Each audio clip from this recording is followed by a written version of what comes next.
வணக்கம். இந்திய நேரப்படி இரவு 8:30 மணி செய்திகள். முதலில் ஜெம் தலைப்புச் செய்திகளை காணலாம். இந்தியா கூட்டணியின் குடியரசு துணைத் தலைவர் பதவிக்கான வேட்பாளர் சுதர்சன ரெட்டி தன்னை ஆதரிக்க வேண்டும் என்று அனைத்து நாடாளுமன்ற உறுப்பினர்களுக்கும் வேண்டுகோள். பிற்படுத்தப்பட்டோருக்கான இடஒதுக்கீட்டை உயர்த்த சுதர்சன ரெட்டியை ஆதரிக்க வேண்டும் என ரேவந்த் ரெட்டி கோரிக்கை. தெலுங்கு தேசம், ஜனசேனா, YSR காங்கிரஸ், பாரதிய ராஷ்டிரிய சமிதி, மஜ்லிஸ் கட்சிகளுக்கும் வேண்டுகோள். அரசு மருத்துவமனைகளில் காலி பணியிடங்கள் நிரப்பப்படும் என்று கூறிய உறுதிமொழியை திமுக நிறைவேற்றியதா? உலகமே போற்றும் மருத்துவ கட்டமைப்பு என்று வெற்றி பெருமை பேசி வருவதாக நாகேந்திரன் சுட்டிக்காட்டல். சிறுநீரக கொள்ளை பதற்றம் தீரும் முன்பே கல்லீரல் திருட்டு செய்தி வந்துள்ளதுதான் திமுக அரசின் சாதனையா என அன்புமணி வினா. இரத்த உறவு இல்லாதோருக்கு உடல் உறுப்பு கொடையாக வழங்குவது தடை செய்யப்பட்டுள்ளதை சுட்டிக்காட்டல். இந்திய வெளியுறவு அமைச்சர் ஜெய்சங்கருடன் சீன வெளியுறவு அமைச்சர் வாங் யி சந்திப்பு. இந்தியாவும் சீனாவும் கூட்டாளிகளாக இருக்க வேண்டும், எதிராளிகளாக இருக்கக்கூடாது என்று வாங் யி பேச்சு. இனி விரிவான செய்திகளை காணலாம். காங்கிரஸ் தலைமையிலான இந்தியா கூட்டணி உச்சநீதிமன்ற முன்னாள் நீதிபதி சுதர்சன் ரெட்டியை குடியரசு துணைத் தலைவர் பதவிக்கான தனது வேட்பாளராக அறிவித்துள்ளது. குடியரசு துணைத் தலைவர் தேர்தலில் வேட்புமனு தாக்கல் செய்ய ஆகஸ்ட் 21 கடைசி நாளாகும். செப்டம்பர் 9ஆம் நாள் தேர்தல் நடைபெறும். இந்நிலையில் பாஜக தலைமையிலான தேசிய ஜனநாயக கூட்டணி தனது வேட்பாளராக மகாராஷ்டிர ஆளுநரும் தமிழ்நாட்டை சேர்ந்தவருமான CB ராதாகிருஷ்ணனை அறிவித்துள்ளது. இந்நிலையில் தில்லியில் இன்று கூடிய காங்கிரஸ் தலைமையிலான இந்தியா கூட்டணி தலைவர்கள் தங்கள் வேட்பாளராக உச்சநீதிமன்ற முன்னாள் நீதிபதி சுதர்சன ரெட்டியை அறிவித்துள்ளனர். காங்கிரஸ் தலைவர் மல்லிகார்ஜுன கார்கே இதற்கான அறிவிப்பை வெளியிட்டார். சுதர்சன ரெட்டி ஆந்திர உயர்நீதிமன்றத்தில் நீதிபதியாகவும், கவுஹாத்தி உயர்நீதிமன்றத்தில் தலைமை நீதிபதியாகவும், உச்சநீதிமன்ற நீதிபதியாகவும் திறம்பட பணியாற்றியவர் என்று மல்லிகார்ஜுன கார்கே தெரிவித்தார். சமூக, பொருளாதார, அரசியல் நீதி வழங்குவதில் துணிச்சலுடன் செயலாற்றியவர் என குறிப்பிட்டார். சுதர்சன ரெட்டி ஆகஸ்ட் 21ஆம் நாள் வேட்புமனு தாக்கல் செய்ய உள்ளதாகவும் மல்லிகார்ஜுன கார்கே தெரிவித்தார். தெலுங்கானாவில் பிற்படுத்தப்பட்ட வகுப்பினரின் சமூக நிலை பற்றி ஆய்வறிக்கை தாக்கல் செய்து அவர்களுக்கு 42 விழுக்காடு இடஒதுக்கீடு வழங்க வேண்டும் என பரிந்துரைத்தவர் சுதர்சன ரெட்டி ஆவார் என்பது குறிப்பிடத்தக்கது. தில்லியில் செய்தியாளர்களிடம் பேசிய சுதர்சன் ரெட்டி தன்னை வேட்பாளராக தேர்ந்தெடுத்ததற்கு நன்றி தெரிவித்தார். குடியரசு துணைத் தலைவர் தேர்தலில் அனைத்து நாடாளுமன்ற உறுப்பினர்களும் தன்னை ஆதரிக்க வேண்டும் என்றும் அவர் வேண்டுகோள் விடுத்தார். பிற்படுத்தப்பட்டோருக்கான இடஒதுக்கீட்டை உயர்த்த வேண்டும் என்கிற எண்ணமுடையோர் குடியரசு துணைத் தலைவர் தேர்தலில் சுதர்சன ரெட்டியை ஆதரிக்க வேண்டும் என்று தெலுங்கானா முதலமைச்சர் ரேவந்த் ரெட்டி கோரிக்கை விடுத்துள்ளார். ஹைதராபாத்தில் செய்தியாளர்களிடம் பேசிய ரேவந்த் ரெட்டி தெலுங்கானாவில் சாதிவாரி கணக்கெடுப்பு நடத்திய குழுவின் தலைவராக சுதர்சன ரெட்டி இருந்ததை சுட்டிக்காட்டினார். அவரின் பரிந்துரையை ஏற்று அமைச்சரவையில் பிற்படுத்தப்பட்ட வகுப்பினருக்கு 42 விழுக்காடு இடஒதுக்கீடு வழங்கப்பட்டதாக குறிப்பிட்டார். இது தொடர்பான 2 மசோதாக்கள் குடியரசுத் தலைவரின் ஒப்புதலுக்காக நிலுவையில் உள்ளதாக தெரிவித்தார். அதே நேரத்தில் பிற்படுத்தப்பட்டோருக்கான 42 விழுக்காடு ஒதுக்கீட்டை தடுக்கவும், இடஒதுக்கீட்டையே நீக்கும் வகையில் அரசியலமைப்பை தேசிய ஜனநாயக கூட்டணி முயல்வதாக குற்றம் சாட்டினார். தேர்தலில் CB ராதாகிருஷ்ணன் வென்றால் பிற்படுத்தப்பட்டோருக்கு அநீதி இழைக்கப்படும் என்றும், சுதர்சன ரெட்டி வென்றால் பிற்படுத்தப்பட்டோருக்கு 42 விழுக்காடு இடஒதுக்கீடு கிடைக்கும் என்றும் குறிப்பிட்டார். தெலுங்கர் ஒருவரை வேட்பாளராக அறிவித்துள்ளதால் தெலுங்கு தேசம் கட்சி, ஜனசேனா, YSR காங்கிரஸ், பாரதிய ராஷ்டிரிய சமிதி, மஜ்லிஸ் கட்சி ஆகியன அவரை ஆதரிக்க வேண்டும் என்றும் ரேவந்த் ரெட்டி வேண்டுகோள் விடுத்தார். அரசு மருத்துவமனைகளில் காலி பணியிடங்கள் உடனடியாக நிரப்பப்படும் என்று சட்டமன்ற தேர்தலின் போது கூறிய உறுதிமொழியை திமுக நிறைவேற்றியதா என்று பாஜக தலைவர் நயினார் நாகேந்திரன் வினவியுள்ளார். அவர் வெளியிட்டுள்ள அறிக்கையில் 2021 சட்டமன்ற தேர்தலின் போது வாக்குகளை கவர அரசு மருத்துவமனைகளில் காலி பணியிடங்கள் உடனடியாக நிரப்பப்படும், ஒப்பந்த முறையில் பணியாற்றும் மருத்துவ ஊழியர்கள் பணி நிரந்தரம் செய்யப்படுவர் என்று திமுக தேர்தல் அறிக்கையில் உறுதிமொழி அளித்ததை சுட்டிக்காட்டியுள்ளார். தேர்தலுக்கு முன் கொடுத்த உறுதிமொழியை நிறைவேற்றுவதை விட்டு உலகமே போற்றும் மருத்துவ கட்டமைப்பு என்று 4 ஆண்டுகளாக திமுக வெற்றி பெருமை பேசி வருவதாக குறிப்பிட்டுள்ளார். சிறுநீரக கொள்ளை பதற்றம் தீரும் முன்பே கல்லீரல் திருட்டு பற்றி வந்துள்ள செய்தியை குறிப்பிட்டுள்ள பாமக தலைவர் அன்புமணி, இதுதான் திமுக அரசின் சாதனையா என்று வினவியுள்ளார். அவர் வெளியிட்டுள்ள அறிக்கையில், நாமக்கல் மாவட்டத்தில் ஏழைகளை குறிவைத்து கல்லீரல் திருட்டும் நடைபெற்றிருப்பதாக வெளியாகியுள்ள செய்திகள் அதிர்ச்சி அளிப்பதாக குறிப்பிட்டுள்ளார். போதைப் பொருள் விற்பனையில் தொடங்கி மனித உடல் உறுப்பு திருட்டு வரை அனைத்து சட்டவிரோத செயல்களையும் திமுக அரசு ஊக்குவித்து வருவதாக குற்றம் சாட்டியுள்ளார். தமிழ்நாட்டில் இரத்த உறவு இல்லாதவர்களுக்கு உடல் உறுப்புகளை கொடையாக வழங்குவது தடை செய்யப்பட்டுள்ளதையும் சுட்டிக்காட்டியுள்ளார். சிறுநீரகம், கல்லீரல் உள்ளிட்ட உடல் உறுப்புகளை கொள்ளையடித்த கும்பலை சார்ந்த முக்கிய குற்றவாளிகள் எவரும் இன்னும் கைது செய்யப்படவில்லை என்றும் தெரிவித்துள்ளார். மத்திய அமைச்சர்கள் முருகன், பிரகலாத ஜோஷி ஆகியோருடன் வடகிழக்கு மாநிலங்களைச் சேர்ந்த நாடாளுமன்ற உறுப்பினர்கள் 17 பேர் CB ராதாகிருஷ்ணனை சந்தித்துள்ளனர். தேசிய ஜனநாயக கூட்டணியின் குடியரசு துணைத் தலைவர் பதவிக்கான வேட்பாளராக அறிவிக்கப்பட்டுள்ள மகாராஷ்டிர ஆளுநர் CB ராதாகிருஷ்ணன் தில்லியில் நாளை வேட்புமனு தாக்கல் செய்ய உள்ளார். இதற்காக தில்லியில் உள்ள அவரை வடகிழக்கு மாநிலங்களைச் சேர்ந்த நாடாளுமன்ற உறுப்பினர்கள் 17 பேர் சந்தித்தனர்.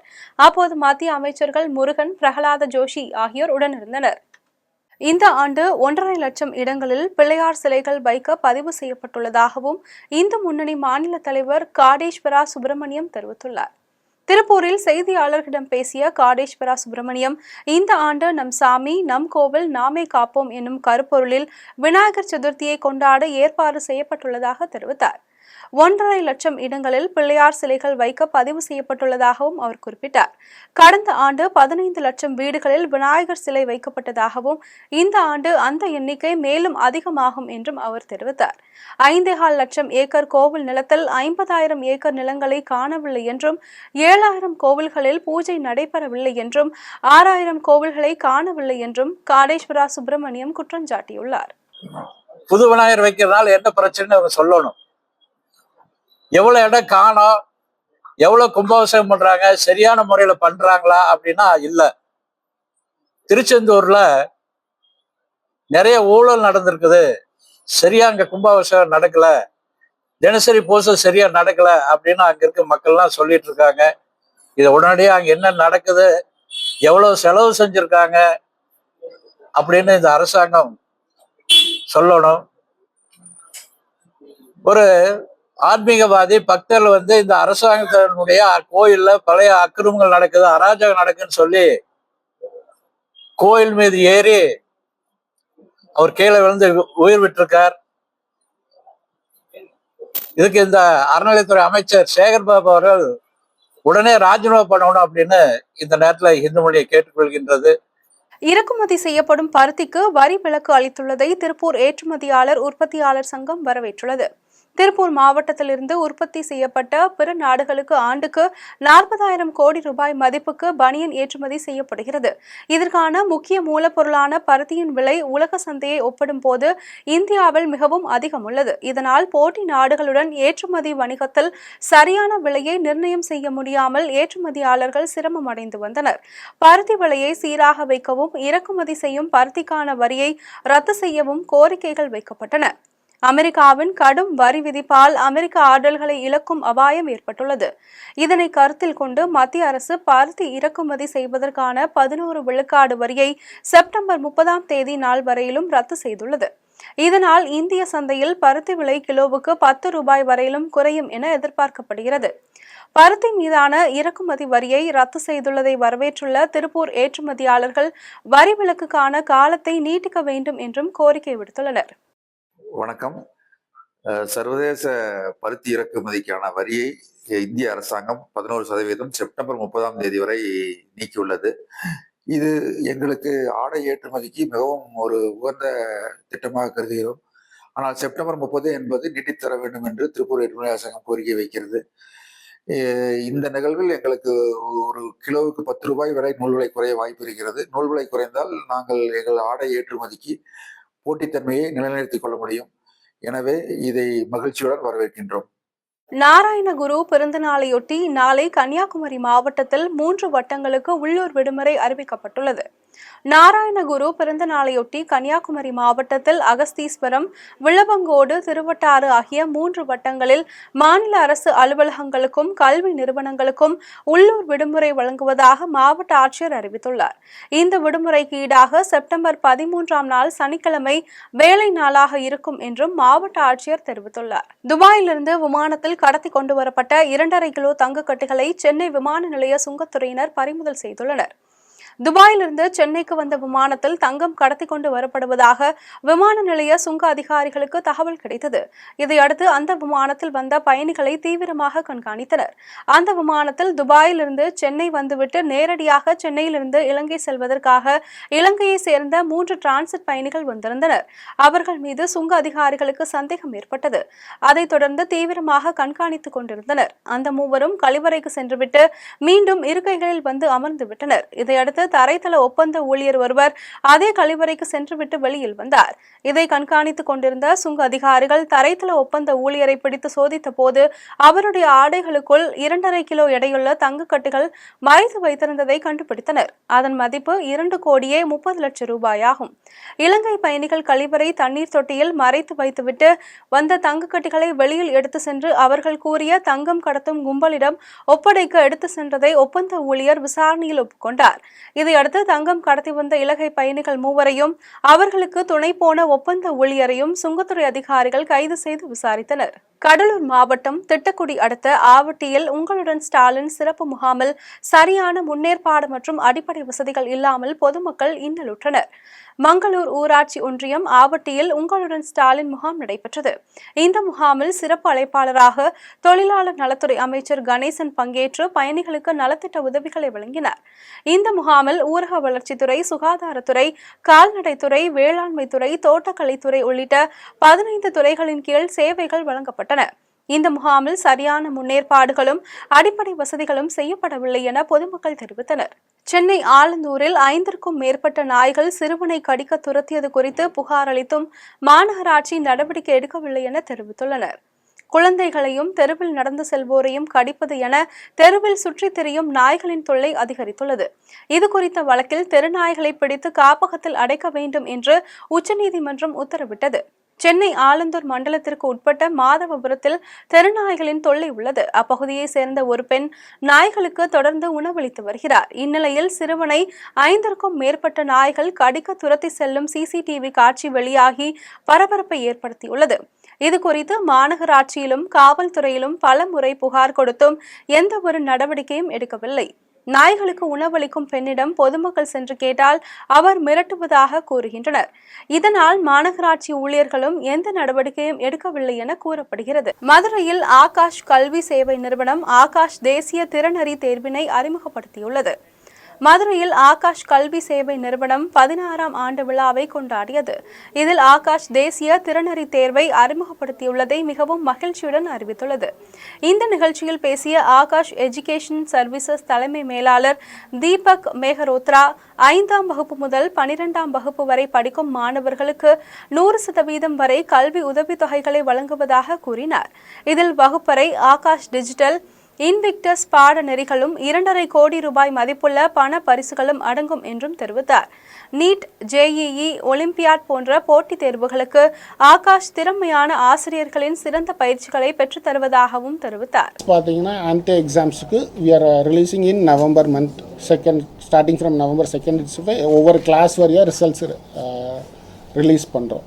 இந்த ஆன்டி எக்ஸாம் போக இப்போ எக்ஸ்க்ளூசிவாக இன்னொரு எக்ஸாமும் இது கூட நாங்கள் லான்ச் பண்ணியிருக்கோம். ஏஸ்ன்னு சொல்லிட்டு ஏஸ் எக்ஸாம் பார்த்தீங்கன்னா ஒன்லி ஃபார் த ஸ்டூடெண்ட்ஸ் யார் ஐஐடிக்கு ஆஸ்பிரன்ஸாக இருக்காங்களோ அவங்களுக்கு இந்த எக்ஸாம் வந்து ஆகஸ்ட் 24, ஆகஸ்ட் 31, செப்டம்பர் 7 400 சென்டர்லையும் நடக்குது, ப்ளஸ் ஆன்லைன்லேயும் எடுத்துக்கலாம். இந்த எக்ஸாம் பார்த்தீங்கன்னா ஐஐடி எக்ஸாம்ஸ் போல், JEE main, JEE advance exams போல் 3 மணி நேரம் நடக்கக்கூடிய எக்ஸாம். ஸோ ஐஐடிக்கு ஆஸ்பயர் ஆகிறவங்க யாராக இருந்தாலும் இந்த ஏஸ் எக்ஸாம்ஸ் எடுத்துக்கலாம். இதில் வந்து 8th ஸ்டாண்டர்ட் டு 12th ஸ்டாண்டர்டுக்குரிய ஸ்டூடெண்ட்ஸ் பார்ட்டிசிபேட் பண்ணிக்கலாம் இந்த ஏஸ் எக்ஸாம். ஸோ ரெண்டுமே இந்த தடவை லான்ச் பண்ணிக்கலாம். One is exclusively for IIT, another one is aunty. So thank you for your support, continues. Thank you very much.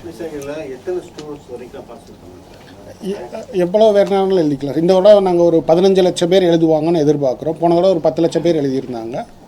இதோட ஒரு 15 lakh ஸ்டூடெண்ட்ஸ் எதிர்பார்க்குறோம் சார். எக்ஸாம் வந்து எவ்வளோ நேரம் நடக்கும்? 1 hour நடக்கும் சார். ஆன்டே எக்ஸாம் வந்து 10 to 11 ஆன்லைன்லேயும் நடக்கும், ஆஃப்லைனில் பார்த்தீங்கன்னா October 5th October 12th 2 டேட்டில் இங்கே நம்ம எல்லா சென்டர்லேயும் நடக்கும் சார். காலையில் 10 to 11. செங்கோட்டை கடையநல்லூர் வன சரகங்களில் வனவிலங்கு நடமாட்டத்தை கட்டுப்படுத்த கோரி தென்காசி மாவட்ட ஆட்சியர் கமல் கிஷோரிடம் பாட்டாளி மக்கள் கட்சியினர் மனு அளித்தனர். தென்காசி மாவட்டம் செங்கோட்டை கடையநல்லூர் ஆகிய வன சரகங்களுக்கு உட்பட்ட பகுதிகளில் மேற்கு தொடர்ச்சி மலையடிவாரத்தில் உள்ள விளைநிலங்களிலும் குடியிருப்பு பகுதிகளிலும் யானை, சிறுத்தை, புலி, கரடி போன்ற வனவிலங்குகள் நடமாட்டம் உள்ளது. இந்நிலையில் பயிர்களை சேதப்படுத்தும் வன விலங்குகளை கட்டுப்படுத்த கோரி தென்காசி மாவட்ட ஆட்சியர் கமல் கிஷோரிடம் பாட்டாளி மக்கள் கட்சி மாவட்ட செயலாளர் சீதாராமன் தலைமையில் மனு அளித்தனர். விரைந்து நடவடிக்கை எடுப்பதாக மாவட்ட ஆட்சியர் உறுதியளித்தார். காஞ்சிபுரம் மாவட்டம் ஸ்ரீபெரும்புதூர் நகராட்சி 6வது வார்டில் உங்களுடன் ஸ்டாலின் திட்ட முகாம் நடைபெற்றது. இதில் ஸ்ரீபெரும்புதூர் நகராட்சி தலைவர் சாந்தி சதீஷ்குமார், 6வது வார்டு கவுன்சிலர் சீனிவாசன் ஆகியோர் கலந்து கொண்டு உங்களுடன் ஸ்டாலின் பொதுமக்களிடம் மனுக்களை பெற்றுக்கொண்டனர். 7வது வார்டு கவுன்சிலர் சிவன் தாங்கல் பார்வதி குப்புசாமியும் இந்த முகாமில் பங்கேற்று மனு கொடுத்தார். இதையொட்டி மருத்துவ முகாமும் நடைபெற்றது. இதில் ஸ்ரீபெரும்புதூர் நகராட்சி தலைவர் சாந்தி சதீஷ்குமார், துணைத் தலைவர் இந்திராணி சுப்பிரமணி, 6வது வார்டு கவுன்சிலர் சீனிவாசன், 6வது வார்டு திமுக செயலாளர் ஆறுமுகம், திமுக மாணவர் அணி லோகேஷ், மகளிர் அணி மகேஸ்வரி, வார்டு துணை செயலாளர் சுரேஷ்குமார், 2வது வார்டு மகளிர் அணி சரிதா, ஹரிபாலன் ஆகியோர் கலந்து கொண்டனர். கர்நாடக மாநிலம் மைசூரில் நடைபெற்ற தேசிய அளவிலான சிலம்ப போட்டியிலும் தடகள போட்டியிலும் கோவை அரசு பள்ளியில் பயிலும் மாணவர்கள் 19 பேர் 34 பதக்கங்களை பெற்றுள்ளனர். கர்நாடக மாநிலம் மைசூரில் தேசிய அளவிலான சிலம்ப போட்டியும் தடகள போட்டியும் நடைபெற்றன. இதில் தமிழ்நாடு, கேரளம், ஆந்திரம், ஹரியானா, மகாராஷ்டிரா மாநிலங்களில் இருந்து 500க்கும் மேற்பட்ட மாணவ மாணவிகள் கலந்து கொண்டனர். தமிழ்நாடு அணி சார்பாக கோவையிலிருந்து வருண் மார்ஷல் அகாடமியை சேர்ந்த 7 மாணவியர் உட்பட 19 பேர் கலந்து கொண்டனர். ஒற்றை கம்பு வீச்சு, இரட்டை கம்பு வீச்சு, வாள் வீச்சு, சிலம்பு சண்டை, அலங்கார வரிசை, மான்கொம்பு, வேல்கம்பு ஆகிய பிரிவுகளில் சிலம்பம் போட்டி நடைபெற்றது. இதேபோல தடகள போட்டிகளில் 28 தங்கம், 6 வெள்ளி என மொத்தம் 34 பதக்கங்களை பெற்றுள்ளனர். பதக்கங்களை வென்று கோவை திரும்பிய மாணவ மாணவியருக்கும் பயிற்சியாளர் வருணுக்கும் வடவள்ளியில் வரவேற்பு அளிக்கப்பட்டது. என்னோட பேர் பார்த்தீங்கன்னா வருண். நான் வந்துட்டு வடவள்ளியில் வருண் மார்ஷல் ஆர்ட்ஸ் அகாடமியில் கோச்சாக இருக்கிறேன். இவங்களாம் பார்த்தீங்கன்னா என்னோட ஸ்டூடெண்ட்ஸ். நாங்கள் வந்துட்டு இப்போது மைசூரில் நடந்த நேஷனல் காம்படிஷனில் வந்துட்டு என்னோட ஸ்டூடெண்ட்ஸ் நாங்கள் வந்துட்டு 19 பேர் பார்ட்டிசிபேட் பண்ணியிருந்தோம். அதில் வந்துட்டு பார்ட்டிசிபேட் பண்ணதில் டோட்டலாக வந்துட்டு 28 கோல்டு மெடலும் 6 சில்வர் மெடலும் எல்லாருமே ஏர்ன் பண்ணியிருக்கோம். சிலம்பமில் வந்துட்டு சிங்கிள் ஸ்டிக், டபுள் ஸ்டிக், சுருள்வாள், வேல்கம்பு, மான்கொம்பு இந்த மாதிரி செப்பரேட்டில் இருக்க ஈவெண்ட்டில் எல்லா இதுலையுமே பார்ட்டிசிபேட் பண்ணி எல்லாருமே gold medal and silver medal achieve பண்ணியிருக்கோம். அதில் பார்த்தீங்கன்னா அத்லட்டியில் வந்துட்டு மொத்தம் 8 பேர் வந்துட்டு பார்ட்டிசிபேட் பண்ணி அதில் வந்துட்டு எல்லாருமே கோல்டு மெடல் அச்சீவ் பண்ணியிருக்கோம். இப்போ பார்த்தீங்கன்னா நான் வந்து கிருஷ்ணாதித்யா காலேஜில் செகண்ட் இயர் படிச்சுட்டு இருக்கேன். பார்ட் டைமாக தான் வந்துட்டு நான் இங்கே கிளாஸ் எடுத்துட்டு இருக்கிறேன். என்னன்னு பார்த்தீங்கன்னா எல்லா ஸ்டேட்லேருந்துமே வந்திருந்தாங்க. கேரளா, ஆந்திரா, மேக்ஸிமம் கிட்டத்தட்ட பார்த்தீங்கன்னா ஒரு 300 மெம்பர்ஸ் இருந்திருப்பாங்க டோட்டலாக. எங்களுக்கு அது ரொம்ப டஃபஸ்ட்டாக வந்து பார்த்தீங்கன்னா கர்நாடகா டீம் கொஞ்சம் ரொம்ப டஃபஸ்ட்டாக இருந்துச்சு எங்களுக்கு. நாங்கள் பார்ட்டிசிபேட் பண்ணும்போது அதில் செலக்ட் ஆனவங்கட்டு நெக்ஸ்ட் தாய்லாண்டில் நடக்கிற காம்படிஷனில் வந்துட்டு பார்ட்டிசிபேட் பண்ணுற மாதிரி தாய்லாந்து ஆர் நேபாள். இதில் கம்மி வயசுனா லக்ஷ்மிதா. இந்த பாப்பா வந்து லக்ஷ்மிதா வந்து என்னோட ஸ்டூடெண்ட்ஸ் தான். வந்துட்டு இப்போ 5 வயசு தான் ஆச்சு. இப்போ வந்துட்டு நிறையா அச்சீவ் பண்ண ஆல்ரெடி நிறையா அவார்டு வாங்கியிருக்கா. அந்த சிலம்பம் வந்துட்டு நிறையா மெடல்ஸ் வந்து அச்சீவ் பண்ணியிருக்கா. என் பேர் தனீஷ். நான் வந்து ஆர்பிஎம் வித்யாலயா மெட்ரிகுலேஷன் ஸ்கூலில் படிக்கிறேன். நான் வந்து மைசூரில் நடந்த நேஷ்னல் மேட்ச்சில் வந்து சிலம்பத்தில் வந்து 2nd place எடுத்தேன். அடுத்து அத்லெட்டிக்ஸில் ஃபஸ்ட் எடுத்தேன். எனக்கு சப்போர்ட்டிவாக இருந்த கோச்சு, மிஸ் எல்லாத்துக்கும் தேங்க்ஸ். என் பேர் தருண். நான் மருதமலை தேவஸ்தானம் ஸ்கூல்லேருந்து படிக்கிறேன். நான் 9th ஸ்டாண்டர்ட் படிக்கிறேன். நாங்கள் வந்து இப்போ நாங்கள்லாம் வந்து மைசூரில் நடந்த நேஷ்னல் மேட்ச் போனோம். நான் வந்து மான்கொம்பு, சுருள்வாள், சிங்கிள் ஸ்டிக்கு, அத்லட்டிக்லாம் கலந்துக்கிட்டேன். அத்லட்டிக்ஸ் எல்லாம் ஃபஸ்ட்டு, அப்புறம் மான்கொம்பு, சுருள்வாலெல்லாம் ஃபஸ்ட் எடுத்தேன். சிங்கிள் ஸ்டிக்கில் மட்டும் சில்வர் கோல்டு எடுத்தேன். அதனால் என் கோச் நிறையா சொல்லி தந்தனால தேங்க்யூ. திருப்பத்தூர் மாவட்டம் வாணியம்பாடியில் கணவன் மனைவி இருவருக்கும் இடையே ஏற்பட்ட கருத்து வேறுபாட்டால் கணவனே குடியிருக்கும் வீட்டை தீ வைத்து கொளுத்திவிட்டு சென்றுள்ளார். வாணியம்பாடி நியூ டவுனை சேர்ந்தவர் ராஜ்குமாருக்கும் வள்ளி என்ற மனைவியும் மகனும் உள்ளனர். இவர்கள் ஒரு வாடகை வீட்டில் வசித்து வருகின்றனர். கணவன் மனைவிக்கு இடையே கருத்து வேறுபாடு ஏற்பட்டுள்ளது. இதனால் மனைவி வேலைக்கு சென்ற நேரத்தில் ஆத்திரமடைந்த கணவர் வீட்டை தீ வைத்து கொளுத்துவிட்டு அங்கிருந்து சென்றுள்ளார். வீடு கொழுந்துவிட்டு எரிவதை பார்த்த அக்கம் பக்கத்தில் உள்ளவர்கள் தீயணைப்பு துறையினருக்கு தகவல் தெரிவித்தனர். விரைந்து வந்து தீயணைப்பு துறையினர் நீண்ட நேரம் போராடி தீயை அணைத்தனர். வீட்டில் இருந்த பொருட்கள் அனைத்தும் தீயில் எரிந்து சேதமடைந்தன. தென்காசி மாவட்டம் சுந்தரபாண்டியபுரத்தில் பள்ளிக்கூடம் அருகே பொது கழிப்பிடம் கட்டுவதை நிறுத்தக் கோரி மாவட்ட ஆட்சியரிடம் தமிழக வெற்றிக் கழகத்தினர் மனு அளித்துள்ளனர். சுந்தரபாண்டியபுரத்தில் ஊராட்சி ஒன்றிய தொடக்கப்பள்ளி அருகில் பேரூராட்சி சார்பில் புதிதாக கழிப்பிடம் கட்டும் பணிகள் நடைபெற்று வருகின்றன. இதனால் பள்ளியில் படிக்கும் மாணவர்களுக்கு நோய் தொற்று என கூறி அதை தடுத்து நிறுத்த வலியுறுத்தி தமிழக வெற்றிக் கழகத்தின் மாவட்ட துணை செயலாளர் அபூபக்கர் சித்திக் தலைமையில் மக்கள் குறைதீர் கூட்டத்தில் மனு அளித்துள்ளனர். சென்னை அடையாறில் சாலையை கடக்கும் போது கார் மோதியதில் பெண் உயிரிழந்தார். கார் மோதியதில் பெண் தூக்கி வீசப்படும் சிசிடிவி காட்சிகள் வெளியாகி பரபரப்பை ஏற்படுத்தியுள்ளது. சென்னை அடையாறு லோகநாதன் தோட்டத்தை சேர்ந்த புஷ்பா வீட்டு வேலை செய்து வந்தார். இன்று அதிகாலை வேலைக்கு செல்வதற்காக அடையாறு BSNL தொலைபேசி இணைப்பகம் அருகே LP சாலையை கடந்தார். அப்போது அடையாறில் இருந்து திருவான்மியூர் நோக்கி சென்ற மாருதி கார் அவர் மீது மோதியது. இதில் பலத்த காயமடைந்த அவரை அந்த காரை ஓட்டி வந்த ராஜா முகமது தனது காரிலேயே கொண்டு சென்று அருகில் உள்ள தனியார் மருத்துவமனையில் சேர்த்தார். அங்கு பரிசோதித்த மருத்துவர்கள் அவர் இறந்துவிட்டதாக தெரிவித்தனர். இதுகுறித்து அடையாறு போக்குவரத்து காவல்துறையினர் வழக்கு பதிந்து ஓட்டுநர் ராஜா முகமதை கைது செய்து விசாரித்து வருகின்றனர். கார் பெண்மணி மீது மோதி தூக்கி வீசும் CCTV காட்சி வெளியாகி பரபரப்பை ஏற்படுத்தியுள்ளது. காஞ்சிபுரம் மாவட்டம் திருப்பெரும்புதூரை அடுத்த வல்லக்கோட்டை முருகன் கோவிலில் ஆவணி மாத முதல் செவ்வாயன்று ஏராளமான பக்தர்கள் வழிபட்டு சென்றனர். திருப்பெரும்புதூர் அடுத்த வல்லக்கோட்டையில் உள்ள முருகன் கோவில் அருணகிரிநாதரால் பாடப்பெற்ற தலமாகும். இந்த கோவிலில் கிருத்திகை நாளிலும் செவ்வாய்க்கிழமையிலும் வழிபடுவோருக்கு புதிய வீடு கட்டுதல், திருமணம், பதவி, நலவாழ்வு ஆகியன கைகூடுவதாக மக்கள் நம்புகின்றனர். இந்நிலையில் இன்று ஆவணி மாத முதல் செவ்வாய்க்கிழமை என்பதால் அதிகாலை முதற்கொண்டே பக்தர்கள் வல்லக்கோட்டை முருகன் கோவிலில் குவிந்தனர். காலை 5 மணிக்கு கருவறையில் உள்ள வள்ளி தெய்வானை, முருகர் ஆகியோருக்கு மண்டலாபிஷேகம் நடைபெற்றது. இதனைத் தொடர்ந்து பக்தர்கள் தரிசனத்திற்கு அனுமதிக்கப்பட்டனர். மூலவர் வள்ளி தெய்வானை சமேத சுப்பிரமணிய சுவாமி எலுமிச்சை மலர் மாலைகள் அலங்காரத்தில் அருள்பாலித்தார். கோவில் நிர்வாகத்தின் சார்பில் பக்தர்களுக்கு உணவு, மோர், குடிநீர் ஆகியன வழங்கப்பட்டன. பக்தர்களுக்கான அடிப்படை வசதிகளை கோவில் நிர்வாக அதிகாரி செந்தில்குமார், அறங்காவலர் குழு தலைவர் செந்தில் தேவராஜ், அறங்காவலர்கள் விஜயகுமார், கலைசெல்வி, மோகனகிருஷ்ணன், செல்வகுமரன் ஆகியோர் செய்திருந்தனர். ICC மகளிர் உலகக்கோப்பை கிரிக்கெட் போட்டியில் பங்கேற்கும் இந்திய அணிக்கு ஹர்மன் பிரீத் கவுர் தலைவராகவும் ஸ்மிருதி மந்தனா துணைத் தலைவராகவும் செயல்படுவார்கள் என இந்திய கிரிக்கெட் வாரியம் அறிவித்துள்ளது. ICC மகளிர் உலகக்கோப்பை கிரிக்கெட் போட்டிக்கான அணி தேர்வு கூட்டம் மும்பையில் உள்ள இந்திய கிரிக்கெட் வாரிய தலைமையகத்தில் நடைபெற்றது. இதில் இந்திய அணியின் நட்சத்திர மட்டையாளரான ஸ்மிருதி மந்தனா கலந்து கொண்டார். கூட்டத்திற்கு பின் மகளிர் உலகக்கோப்பை போட்டியில் ஹர்மன் பிரீத் கவுர் தலைவராகவும் ஸ்மிருதி மந்தனா துணைத் தலைவராகவும் செயல்படுவர் என்று அறிவிக்கப்பட்டது. இவர்கள் தவிர 13 பேர் இந்திய அணியில் இடம்பெற்றுள்ளனர். ஆசிய கோப்பை கிரிக்கெட் போட்டியில் இந்திய அணிக்கு தலைவராக சூரியகுமார் யாதவும் துணைத் தலைவராக சுப்மன் கில்லும் செயல்படுவார்கள் என்று இந்திய கிரிக்கெட் வாரியம் அறிவித்துள்ளது. ஐக்கிய அரபு அமீரகத்தில் செப்டம்பர் 9ஆம் நாள் ஆசிய கோப்பை கிரிக்கெட் போட்டி தொடங்க உள்ளது. இந்த போட்டியில் இந்தியா, பாகிஸ்தான், இலங்கை, வங்கதேசம், ஆப்கானிஸ்தான், ஹாங்காங், ஓமன், ஐக்கிய அரபு அமீரகம் ஆகிய 8 நாடுகளின் அணிகள் பங்கேற்கின்றன. இந்த போட்டியில் பங்கேற்கும் இந்திய அணி வீரர்களை தேர்வு செய்யும் கூட்டம் மும்பையில் உள்ள இந்திய கிரிக்கெட் வாரிய தலைமையகத்தில் இன்று நடைபெற்றது. அதன்பின் அணியில் இடம்பெற்ற வீரர்களின் பட்டியல் வெளியிடப்பட்டது. சூரியகுமார் யாதவ் அணி தலைவராகவும் சுப்மன் கில் துணைத் தலைவராகவும் செயல்படுவார்கள் என்று அறிவிக்கப்பட்டது. இவர்கள் தவிர அபிஷேக் சர்மா, திலக் வர்மா, ஹர்திக் பாண்டியா, சிவம் துபே, அக்ஷர் பட்டேல், ஜிதேஷ் சர்மா, ஜஸ்பிரீத் பூம்ரா, அர்ஷ்தீப் சிங், வருண் சக்கரவர்த்தி, குல்தீப் யாதவ், சஞ்சு சாம்சன், ஹர்ஷித் ராணா, ரிங்கு சிங் ஆகியோர் அணியில் இடம்பெற்றுள்ளனர். தமிழகத்திலும் புதுச்சேரி, காரைக்கால் பகுதிகளிலும் அடுத்த 5 நாட்களுக்கு லேசானது முதல் மிதமான மழை பெய்யக்கூடும் என்று சென்னை வானிலை ஆய்வு மையம் தெரிவித்துள்ளது. தென்னிந்திய பகுதிகளின் மேல் ஒரு வளிமண்டல மேலடுக்கு சுழற்சி நிலவுவதாக தெரிவித்துள்ளது. இதன் காரணமாக தமிழகத்திலும் புதுச்சேரி, காரைக்கால் பகுதிகளிலும் லேசானது முதல் மிதமான மழை பெய்யக்கூடும் என்று சென்னை வானிலை ஆய்வு மையம் அறிவித்துள்ளது. சென்னையில் இன்றும் நாளையும் வானம் ஓரளவு மேகமூட்டத்துடன் காணப்படும் என்றும் நகரின் ஒரு சில பகுதிகளில் லேசான மழை பெய்ய வாய்ப்புள்ளதாகவும் குறிப்பிட்டுள்ளது.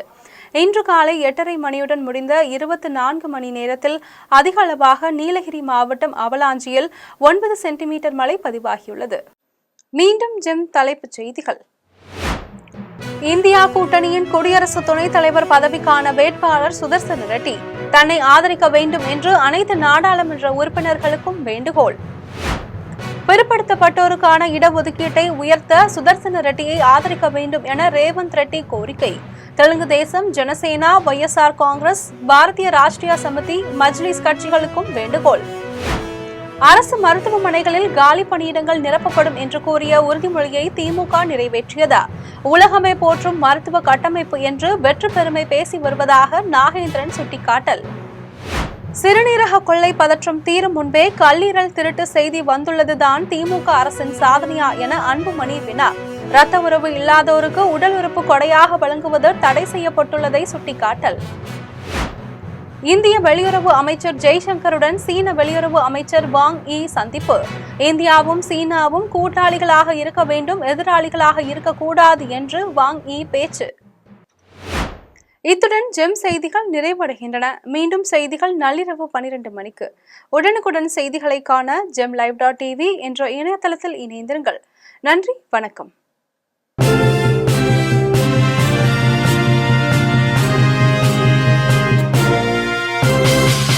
உடனுக்குடன் அப்டேட் தெரிந்து கொள்ள ஜெம் டிவி தமிழ் ஆப்பை இன்ஸ்டால் செய்யவும்.